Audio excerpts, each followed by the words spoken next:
I had people call me and they were like, Tim, the first thing you got to do when you start the show is denounce anti-Semitism. Let's talk. I mean, is there a way we can maximize the effectiveness of our operations? You guys are way bigger than us. Of course. But of course, there could be an opportunity that we don't understand that you do. And so we started talking about a variety of different things. Yeah. Ultimately, it came to potential terms. It came to requirements. Of all the businesses I've ever negotiated with, the most real, in my opinion, was with Jeremey.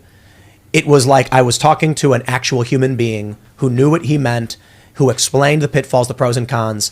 Look, if we do a deal like this, you're right, it's going to suck because of that reason. That's true. What do you think? And I said, I don't know if that's going to work. I'm still a supporter of the show. I'm not going to ignore what we need to talk about here, but I'm a great supporter of the show. That has not changed. And I'm actually coming from this standpoint of, because I like the show, I would like to see Tim protect the show. And part of Tim protecting the show, to me, is staying the hell away from the Daily Wire people. Middle MAGA. A show that's near and dear to my heart, Tim Pool, Timcast, and friend of the show, Cyan, basically would chat online damn near every day about the guests on the show. Big fans. And Cyan recently was like, I'm out. And I'm like, I was like, I hear you. I know the Israel stuff. I know it's kind of weird when that's brought up. I get you. I understand.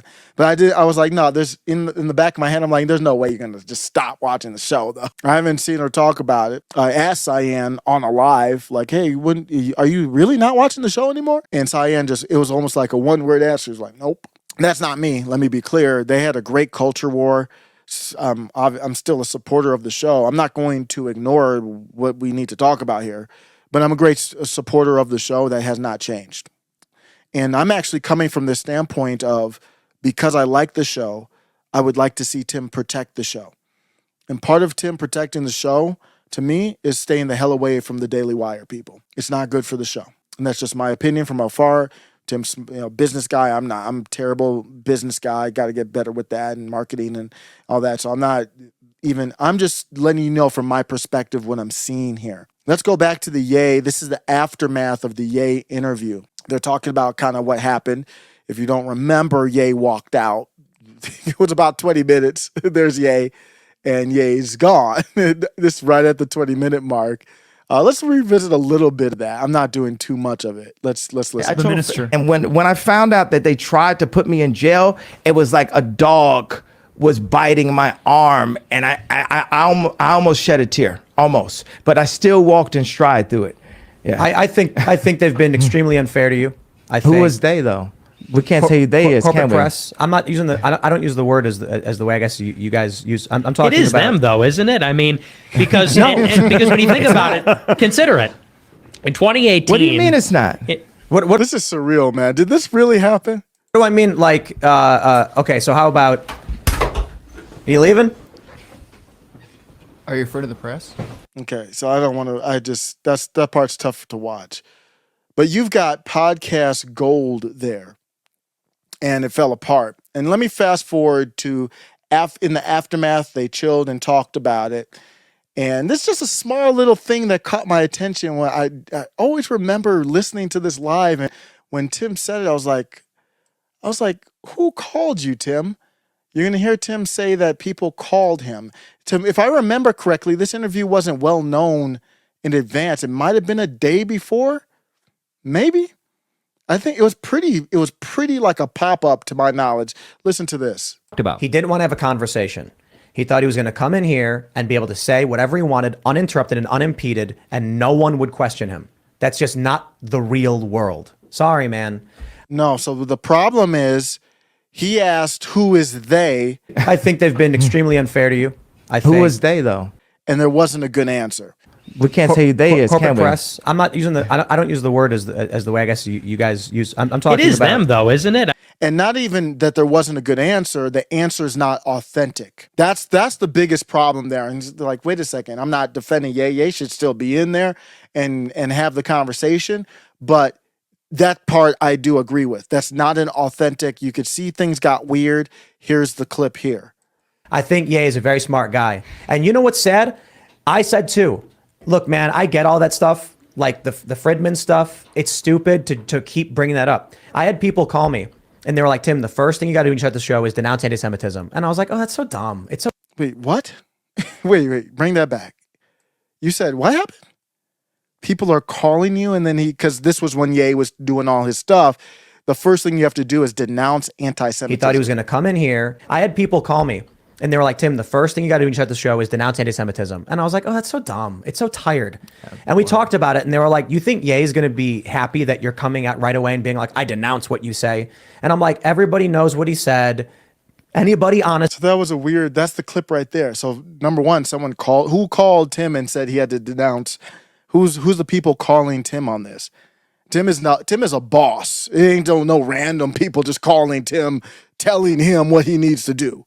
This is, I'm not saying, I don't know if it's Daily Wire or not, but it's not, to me, I'll bet money. I don't know who Tim's talking about there, but I would take my wallet out right now, put it on the table, and bet money that someone from the Daily Wire called Tim before this interview. I'll guarantee it to you.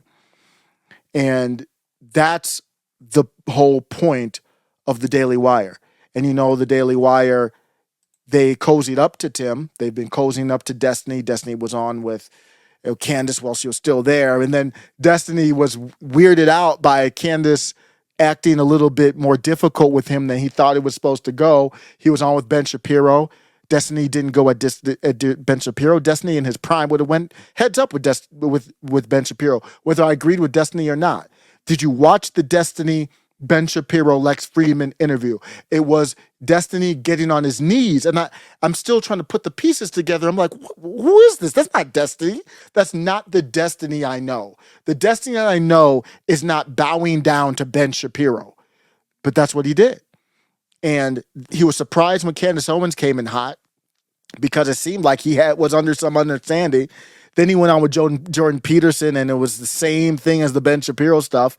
And you're like, that's weak. That's not how he operates. Before that, before all that stuff happened, Destiny, when he was at his peak, the best Destiny has ever been was when he was buddy-buddy with Nick. They were still doing debates, but they were cool. That was the best Destiny has ever been. And he was on that arc. You think it's a coincidence that Destiny was on that arc with Nick? And they fell out before I seen the Daily Wire stuff, but who knows what was going on behind the scenes. Then all of a sudden the Daily Wire comes scooping in like, wait a second. We can't have Destiny buddy-buddy with Nick.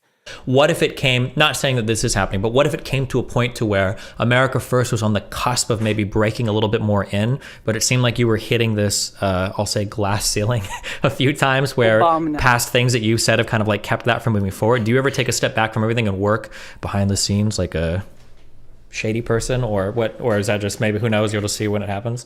Maybe, but a big part of what we're doing is like, I sort of have to be a part of it only because there's this concept of the revolution. Like, we're trying to revolutionize the party. And to an extent, if I'm not a part of it, it's almost like we're giving ground to the establishment. Because that's a force in this I don't even know how to describe it because Daily Wire is corporate. This alternative media space, Destiny's huge, Tim Pool's huge, Nick is huge.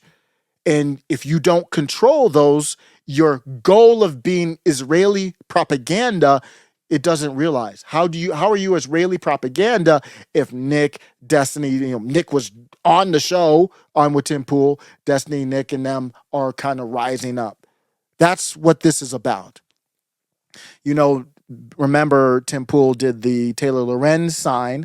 So a new message has joined the glowing advertisements in New York City's Times Square, admonishing the Washington Post for publishing private information of the creator of Libs of TikTok Twitter account.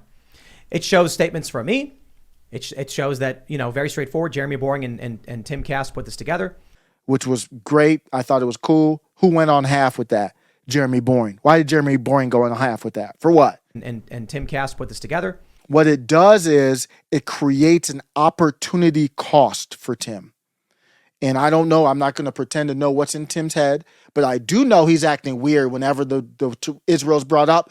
Just weird, just bizarre. In terms of all-time funding, it dwarfs Ukraine. See, Ukraine lobby, the president is coming here and demanding we pay for his war. Yes, and so did the president of Israel in 2000. And guess who's number one? What right Ukraine. now? Right now it's Ukraine. Right now it's Ukraine. So why do you worry about number two? Because it's been. I mean, this is a decades-long thing, and if you go back decades.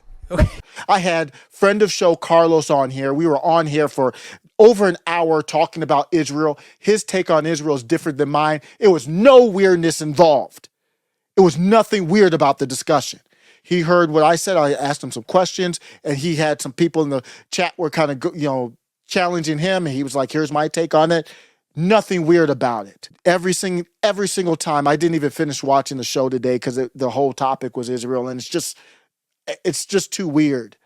But when he's off of it, it's great. But you see my problem there. It creates an opportunity cost, meaning if now I'm buddy-buddy with, say the Daily Wire is buddy-buddy with me, and they're going half on stuff, and who knows what's behind the scenes. They're potentially, helping me out with other things. And I know they don't need to tell me anything. I know if I'm going to go hard in the paint when October 7th came, you can go back to my channel live October 7th. I think it was right on October 7th. Even in that horrific tragedies, I was like, there's horrific tragedies going on all over the world, though. So I care about all of them in that same manner, but we've got tragedies here. I'm concerned about us here. I don't feel like a valued American citizen here. So as bad as those tragedies are there, I do not care. I'm apathetic. The sand people can go fight and keep me the hell up out of it. But if I had some type of relation with Daily Wire, the relationship's done at that point. So that would be a cost, not just the cost of whatever money that they had with me now or promotion, not even money. You could be on their cigar show or whatever they do. It's future relationship too. So maybe I'm like, I'm America first. I want to stay out of Israel, but it's a complicated situation. What? Murdering innocent women and children is a complicated situation? Yeah, I might say it's a complicated situation so I can not get into that space where you stay in the same space that Matt Walsh has to stay in. Matt Walsh has to play in that sandbox that they have set clearly for you. Matt Walsh, you need to get the hell out of there too. He does not belong there, in my opinion. It's going to hold him back.